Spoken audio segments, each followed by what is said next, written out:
সিলেট, যেখানে বন্যা পরিস্থিতি এতটাই খারাপ যে বিগত 50 বছরে এতটা বন্যা দেখেনি সিলেটের মানুষ।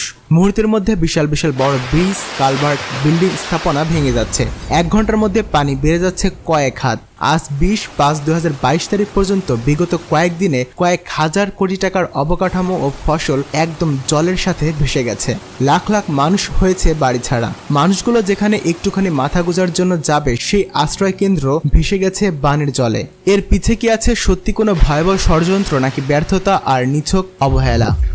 সিলেটের প্রায় 13টি জেলা পানির নিচে তলিয়ে গেছে। সুনামগঞ্জেরও একই অবস্থা।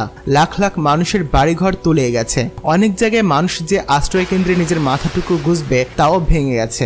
অনেক মানুষ আশ্রয় নিচ্ছে প্রাইমারি স্কুলের 2য় তলায়। রান্নার কোনো সুযোগ নেই আশ্রয় কেন্দ্রে থাকা মানুষগুলোর। যারা দিন আনে দিন খেত সেই সব মানুষের কাজ একদম বন্ধ হয়ে গেছে। তাই সবার দিন কাটছে অনাহারে বা একবেলা খেয়ে অথবা না খেয়ে। খাবার পানির টিউবওয়েল ডুবে গেছে পানির নিচে। এর জন্য খাবার পানিও পাচ্ছে না মানুষ।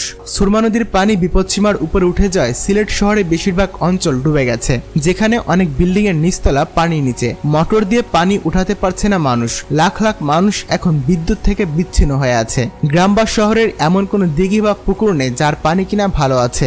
সব মিলে সিলেট সুনামগঞ্জের মানুষ আছে ভয়াবহ বন্যার ভিতরে। আর এই বন্যা এখন ছড়িয়ে পড়ছে দেশের অন্যান্য জেলাতেও।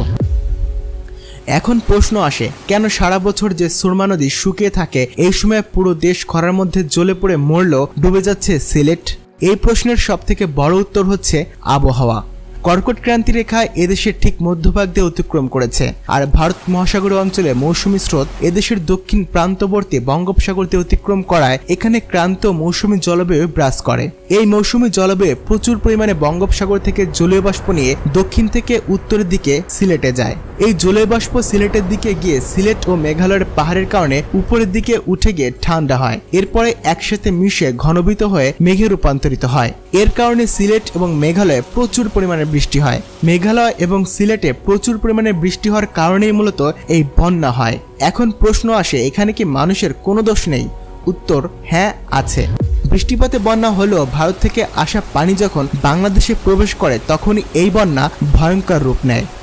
আপনারা এখানে দেখতে পাচ্ছেন সিলেট সুনামগঞ্জের বাংলাদেশের যে সীমানা, সেই সীমানা ঘেঁষা অঞ্চলগুলো একদম সাদা হয়ে আছে, কিন্তু ভারতের অঞ্চল জঙ্গলে ঘেরা। ভারতের মেঘালয় অঞ্চলে রয়েছে জঙ্গল আর জঙ্গল। ঘনবসতি কম হওয়ায় রাস্তাঘাটও কম। তাই ভারতের অংশে বৃষ্টিপাত হলে পানি খুব সহজে ভারত থেকে নিচু অঞ্চলের দিকে বাংলাদেশের সিলেটের দিকে চলে আসে। ভারত থেকে আসা পানি যখন বাংলাদেশের সিলেটে ঢুকে তখন বাংলাদেশে ঘনবসতি হবার কারণে প্রচুর রাস্তাঘাট রয়েছে এবং বড় বড় দিঘি হয়েছে ভরাট। নদী দখল হয়েছে ভয়ঙ্কর ভাবে। তাই ভারত থেকে আসা বেশি পানির ধারণ ক্ষমতা না থাকায় হয় বন্যা। একটা সময় ঐতিহ্যে ঘেরা সুরমা নদী এখন পরিণত হয়েছে এক লেকের মতো, যেখানে আবার গভীরতাও কম। তাই ভারত থেকে আসা অনেক পানি সিলেটের নদী ও দিঘি নালায় ধারণ ক্ষমতা নেই। তাই পানি ঢুকে পড়ে গ্রামগুলোতে, শহরে।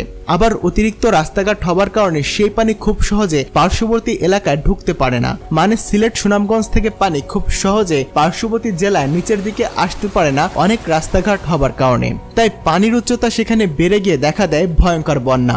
যদি কিনা রাস্তাঘাট কম হতো, ছোট খাল নদী ভরাট না হতো, তাহলে পানি নদী দিয়ে বঙ্গোপসাগরে নেমে যেত। আর যে পানি গ্রামগঞ্জে ঢুকতো তা ধীরে ধীরে দক্ষিণের জেলাগুলোতে ঢুকে পড়তো। এতে করে শুধু সিলেট সুনামগঞ্জ জেলাতে পানি আটকে থেকে এই দুই উঁচু জেলায় বন্যা, আর বাকি নিচু জেলাগুলো টনটনে শুকনো মাটি ফাটায় ভুগত না। তো আশা করি আজকের ভিডিওটি আপনাদের অনেক ভালো লেগেছে। আজকের ভিডিওতে আপনারা বিস্তারিত জানতে পেরেছেন খুঁটিনাটি সিলেটের এই বন্যার কারণ সম্পর্কে। ভিডিওটি যদি সত্যিই ভালো লেগে থাকে, এই ভিডিও থেকে নতুন কিছু জেনে থাকেন, তাহলে অবশ্যই লাইক করবেন এবং কমেন্ট করে ব্যাপারে আপনার কোনো মন্তব্য থাকলে তাও জানাবেন। সবাইকে অনেক অনেক ধন্যবাদ, সাথে আপনাকেও আমাদের আজকের ভিডিওটি দেখার জন্য।